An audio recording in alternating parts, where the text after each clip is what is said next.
Well, hello again. My name is Philip Harrelson. I'd like to welcome you back to the Barnabas Study. And we're going through a series of talks, studies, lectures on the Pilgrim's Progress, sort of setting it up for summer reading. If you enjoy reading, maybe if you don't, I don't know if you've ever read the Pilgrim's Progress before, but maybe some of this will be of an interest to you. And I'm trying to keep these where that they're not lengthy. I know some people enjoy long form if it's an interview, but this is not an interview. This is me talking and rambling about some of the things from Pilgrim's Progress. So the last place that we stopped, we talked about how the neighbor, his family, and his neighbors were trying to talk him out of leaving, pretty persistent in some of their thoughts and ideas. And I mentioned how that Christian was about to run into two very colorful characters that were there, and I mentioned about maybe putting a blue box around the first time that you meet those characters. That's what I've done here, and these two very interesting names. One of them is named Obstinate, the other one is named Pliable. They are basically representative of two kinds of responses to the gospel. One of them can be a very hardened, stubborn response to the gospel. Another can be like Pliable, immediately very, he's like, yes, I believe that's what we ought to do. Yes, let's talk about this matter. And he goes a little ways with Christian until they run into an obstacle, and we'll get to that in the next video, but here's what that we find out. He goes on, and the name of the two that were resolved, they were going to fetch him back by force. They're going to say, hey, man, you've lost your mind. You're out of your wits. You need to really consider what you're doing. And so the name of the one was Obstinate. The name of the other was Pliable. And so he then said the man, neighbors, where are you come? And they said, to persuade you to go back with us. And that can by no means be. You dwell in the city of destruction, the place also where I was born. I see it to be so. And dying there, sooner or later, you will sink lower than the grave into a place that burns with fire and brimstone. And so what said Obstinate? And you're going to leave your friends and your comforts behind us?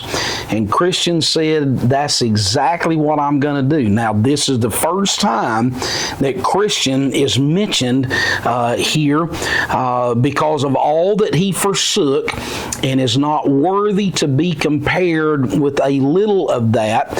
And I am seeking to enjoy, and if you will go along with me and hold it, you shall fare as well you shall fare as I myself, for where I go is enough and to spare. Come away and prove my words. Now here's what he's saying.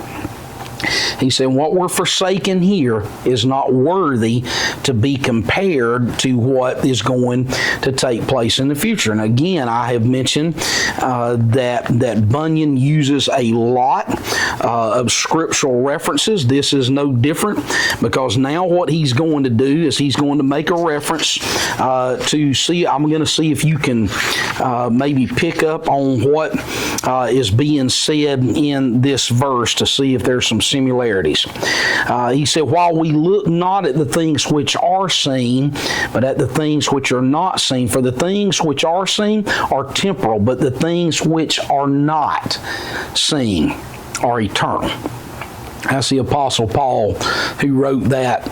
2 Corinthians chapter 4 and verse 18. And then there's another one that we find. This is in Romans chapter 8 and verse 18.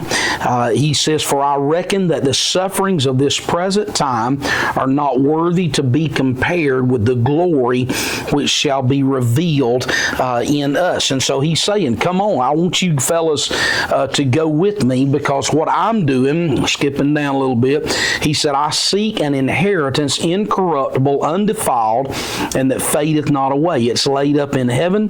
It's safe there. It's going to be bestowed, and at the time appointed, on them, listen to this, that diligently seek it. Read it so, if you will, in my book. Again, he's having reference to the Word of God. So let's take a look at some of the scriptural references, and I hope these are familiar to you. This is 1 Peter chapter 1.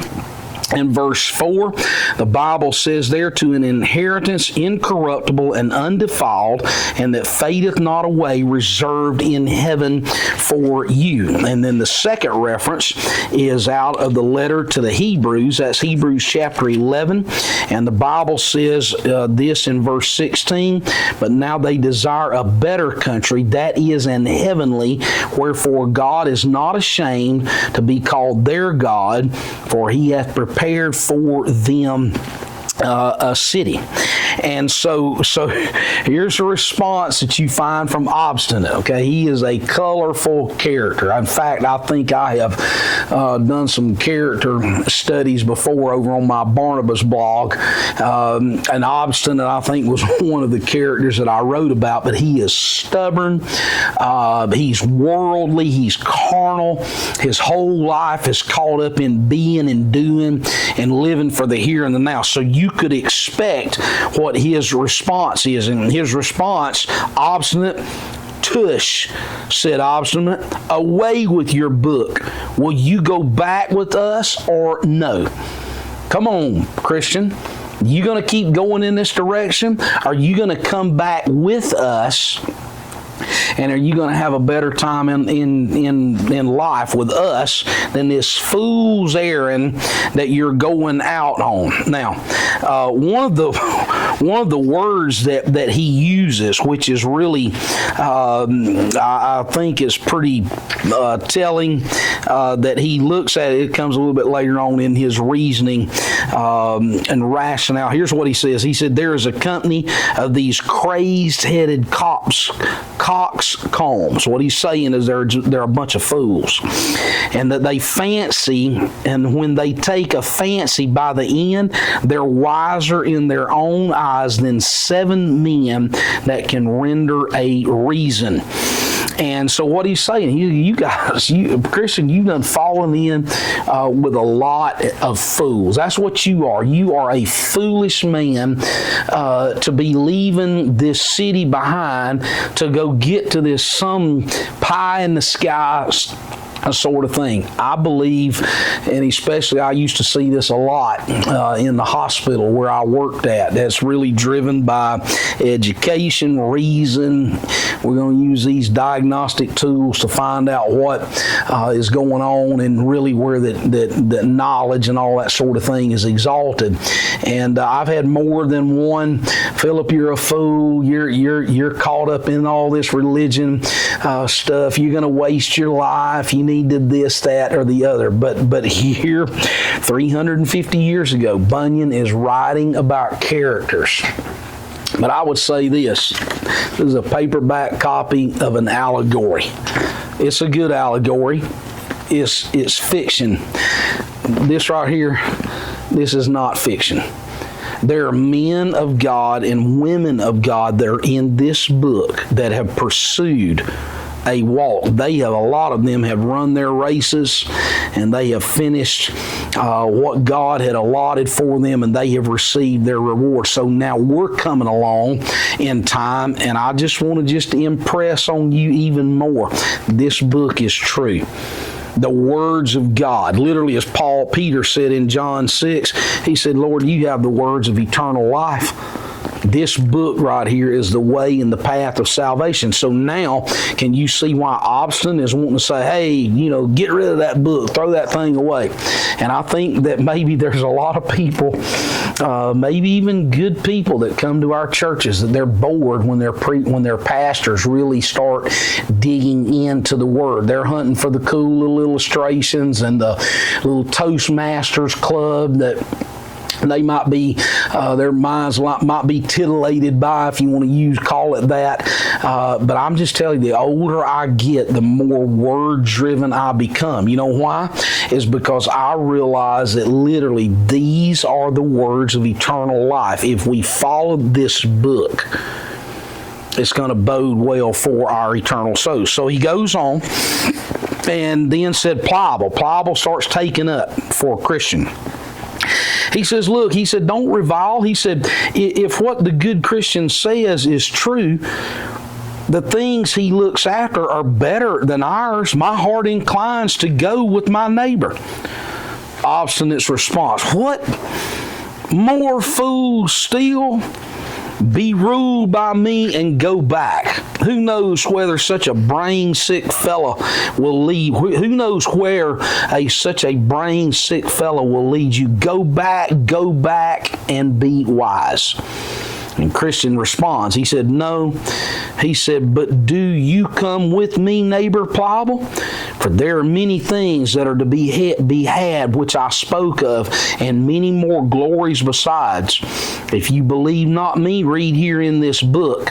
For the truth of what is expressed therein, behold, all is confirmed by the blood of him that made it. And so Pliable speaks again to Obstinate. He said, Obstinate, he said, I begin to come to a point, and I intend to go along with this good man and cast in my lot with him. But my companion, do you know the way to this desired place? And so he's asking a question, a good question. Christian, you sure you know where you're going? Christian's response is this.